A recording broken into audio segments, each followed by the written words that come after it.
Hello అందరూ ఎట్లా ఉన్నారు? నేనైతే చాలా బాగున్నాను. మీరు కూడా బాగుండాలని మనస్ఫూర్తిగా కోరుకుంటున్నాను. కోడిగుడ్లు గోంగూర నెత్తాలు ఎప్పుడైనా ట్రై చేశారా?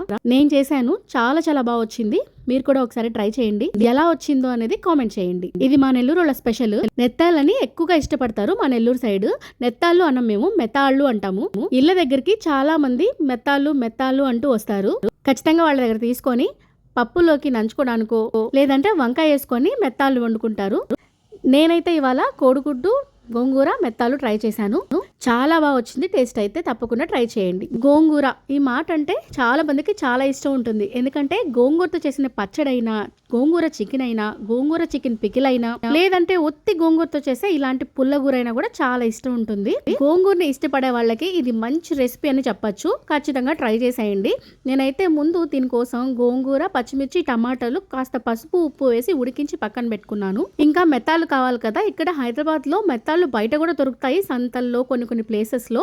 అయితే తిరిగే పని లేకుండా ఆన్లైన్లో ఆర్డర్ చేసుకున్నాను. ఇది 80 రూపీస్ పడింది. 40 గ్రామ్స్ అనమాట.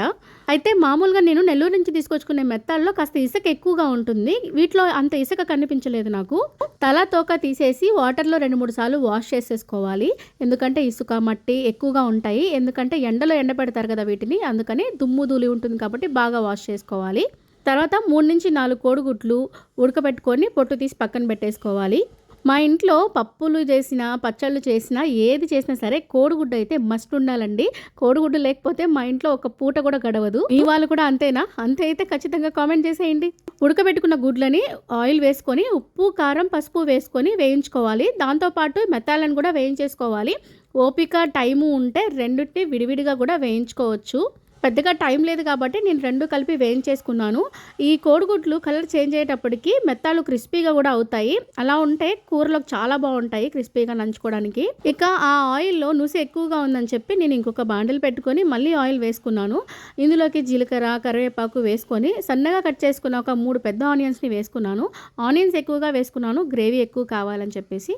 దీంట్లోకి 1 స్పూన్ అల్లం వెల్లుల్లి పేస్ట్ కూడా వేసేసుకొని వేయించుకోవాలి బాగా పచ్చివాసన పోయేంత వరకు. అల్లం వెల్లుల్లి పచ్చివాసన పోయేంత వరకు మీడియం ఫ్లేమ్లో వేయించుకొని తర్వాత ఉప్పు, కారము వేసుకోవాలి. అలాగే ముందుగా ఉడకబెట్టుకున్న గోంగూరను కూడా కాస్త మ్యాష్ చేసుకొని వేసేసుకోవాలి. ఈ టైంలోనే కాస్త గరం మసాలా, ధనియాల పొడి కూడా వేసేసుకొని బాగా కలిపేసుకోవాలి.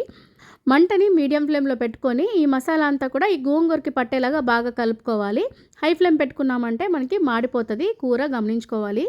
గోంగూరని ఇలా ఉడికించుకొనైనా వేసుకోవచ్చు, లేకపోతే డైరెక్ట్గా ఆనియన్స్ వేపుకున్నప్పుడే కూడా వేసుకోవచ్చు. కానీ గ్రేవీగా ఉండాలనుకుంటే మాత్రం ఇలా ఉడికించి వేసుకుంటే కూర టెక్స్చర్ బాగుంటుంది అన్నంలోకి కలుపుకోవడానికి. గోంగూరని కూడా వేయించుకున్న తర్వాత కావాల్సినంత వాటర్ పోసుకోవాలి. నేనైతే ఇక్కడ 1 గ్లాస్ వాటర్ పోసుకున్నాను.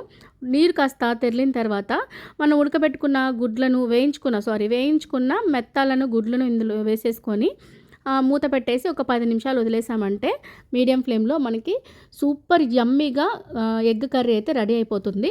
సాల్ట్ ఒకసారి చెక్ చేసుకొని సరిపోకపోతే అడ్జస్ట్ చేసుకోవడం. ఆ తర్వాత కొత్తిమీర వేసుకొని గార్నిష్ చేసుకొని దింపేసుకోవడమే. ట్రస్ట్ మీ అండి, 3 డేస్ కూడా ఈ కర్రీ పాడవలేదంటే మీరు నమ్ముతారా? 3 రోజుల తర్వాత కూడా ఈ కర్రీ చాలా బాగుండింది నేను చేసుకున్నాక. చూసారా కలరు, టెక్స్చర్ అదిరిపోయింది కదా. తప్పకుండా ట్రై చేసేయండి. ఎలా వచ్చిందో కామెంట్ చేయండి. మీతో నెల్లూరు అమ్మాయిని సబ్స్క్రైబ్ చేసేయండి.